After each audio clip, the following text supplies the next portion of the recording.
भोले लड़के ने माँ को वश में कर लिया। दोस्तों, ये कहानी थोड़ी हट के है, तो अपने मन और तन को थोड़ा कंट्रोल में रखिएगा। माँ की इस कहानी में सुने कि मेरे एक दोस्त जो थोड़ा मंद बुद्धि है ने कैसे अपनी माँ को वश में कर लेता है। जैसे उसने मुझे बताया, मैंने वैसा ही उसकी कहानी में लिखा है। मेरा नाम लखन है और मैंने स्कूल पढ़कर पढ़ना छोड़ दिया था क्योंकि हम लोग काफी गरीब घर से हैं। अभी मेरी उम्र 18 साल है। हालांकि आपको जानकर आश्चर्य होगा कि मैं आज भी बातों से अनजान हूँ। मैं एक भोला सा लड़का हूँ, पर इस घटना के बाद से मुझे इसका काफी ज्ञान हो गया। मेरी माँ का नाम सुजाता है और वो 42 साल की है। वो देखने में बड़ी मांसल और खूबसूरत है। आप लोगों को तो पता ही है कि गांव में लोग अक्सर जल्दी खाना खा पी कर सो जाते हैं। एक दिन की बात है जब मेरी माँ, पिताजी और मैं खाना खाकर बस सोने की तैयारी कर रहे थे। हम सभी साथ में ही सोते थे क्योंकि हमारे यहाँ 2 कमरे ही हैं, जिसमें से एक में रसोई घर है और दूसरा कमरा बाकी सभी रहने, सोने, खाने के काम में आता है। उसी कमरे में हम तीनों साथ ही सोते थे। उस दिन भी माँ ने रोज की तरह बिस्तर नीचे जमीन पर ही लगाया था। सोते समय माँ ने टेबल फैन चालू कर दिया और हम सब सो गए। मेरे पिताजी तो काम करके आते ही खाना खाकर सो जाते हैं क्योंकि वो काफी मेहनत का काम करते हैं और उनकी उम्र भी हो चुकी है। शायद पापा की उम्र मम्मी से करीब 10 साल बड़ी है। मुझे तो बचपन से ही माँ ही सुलाती आई थी क्योंकि मैं रात में पेशाब नहीं रोक पाता था, इसलिए माँ मुझे एक साइड सुलाती थी, वो खुद बीच में सोती थी। मैंने रात को पानी पीने के लिए आंखें खोली तो मैं देखता ही रह गया। मेरे पिताजी माँ दोनों साथ थे, पर अपनी आंखों को फिर बंद कर लिया और चुपके से देखने लगा। मैंने आज तक ऐसा कभी नहीं देखा था, इसलिए मैं अब ऐसा देखकर हैरान था। मैं कुछ समझ नहीं पाया कि पिताजी क्या कर रहे हैं क्योंकि मैंने आज तक देखा नहीं था। मैं तो ये सोच सोच कर हैरान हो रहा था मेरे पिताजी क्या कर रहे हैं। तभी अचानक लाइट चली गई और मुझे कुछ दिखाई नहीं दिया तो मैं सो गया। सुबह जब माँ मुझे जगाने आई तो माँ मुझ पर चिल्लाने लगी क्योंकि मैंने बिस्तर में ही पेशाब कर दी थी। मैं चूंकि सोया था तो माँ ने मुझे खड़ा किया और बाथरूम में ले जाकर मुझे नहलाने लगी। इस समय नहलाने में उनके कपड़े गीले ना हो जाएं। मैंने माँ से पूछा, माँ ये क्या है? माँ ने मुझसे कुछ नहीं कहकर बात को टाल दिया।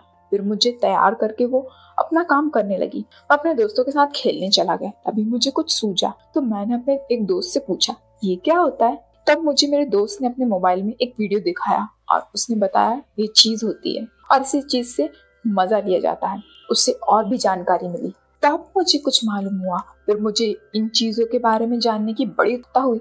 फिर शाम को जब मैं घर पहुंचा तो माँ ने कहा कि बेटा तेरे पिताजी काम के सिलसिले में बाहर गए हैं तो मैं तुम्हारे लिए खाना बना देती हूँ, हम जल्दी खाना खाकर सो जाएंगे। तो मैंने कहा ठीक है माँ। फिर शाम को जब मैं घर पहुंचा तो माँ ने कहा, बेटा तेरे पिताजी काम के सिलसिले में बाहर गए हैं तो मैं तुम्हारे लिए खाना बना देती हूँ, हम जल्दी खाना खाकर सो जाएंगे। तो मैंने कहा ठीक है माँ, मुझे भूख भी तेज लग रही है।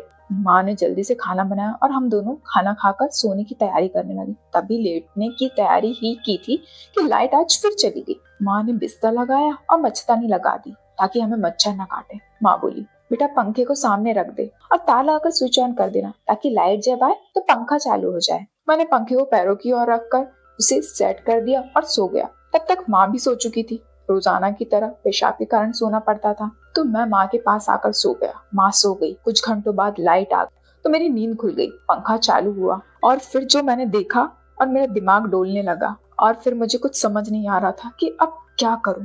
आज पहली बार मैंने देखा इस तरह से पसीना पसीना हो रहा था। मैंने सोचा कि आज पिताजी नहीं है तो क्यों ना मैं ही कुछ कर दूं। माँ गहरी नींद में सोई हुई थी तो माँ जागी ही नहीं। तब मैंने सोचा कि क्यों ना मैं भी ऐसा ही करूं। फिर मेरा दिमाग चला कि जब बोल्ट होता है तो उसका नट भी होता है। फिर कुछ थोड़ा मेहनत के बाद अब मैं थक चुका था तो मैं सो गया।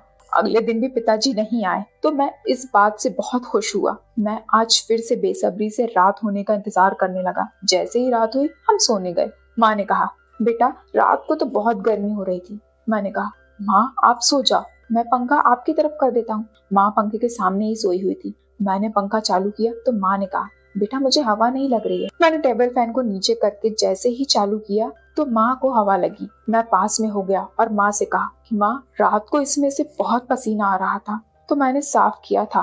माँ मेरी बात सुनते ही घबरा सी गई और बोली, क्या तूने सच में ये किया था? मैंने कहा, हाँ माँ, मैंने आपको जगाने की कोशिश भी की थी मगर आप जागी नहीं तो मैंने भी पिताजी की तरह ही सब किया जैसा वो करते हैं। माँ ने बहुत चक्का होते हुए कहा, बेटा ये बात किसी को ना बताना। मैंने कहा, ठीक है माँ। माँ ने कहा, नहीं बेटा तुमको ऐसा नहीं करना चाहिए। मैंने कहा, पिताजी भी तो बिल्कुल ऐसा ही करते हैं। माँ ने मुझसे कहा, बेटा तुम अभी छोटे हो, सो जाओ। पता नहीं माँ मुझे क्यों नहीं दे रही थी, मगर मुझे तो माँ की परेशानी लगी थी, तो मैं माँ के सोने का इंतजार करने लगा। माँ के सोते ही मैंने शुरू किया और अब मैं रोजाना माँ की मदद करता हूँ। आप मेरी इस माँ की कहानी को सुनकर मुझे जरूर बताएं कि आपको कहानी कैसी लगी। धन्यवाद। वैसे ये कहानी मुझे जगताप ने भेजी थी, उत्तर प्रदेश से। चलो दोस्तों, मैं अब चलती हूँ। बाय।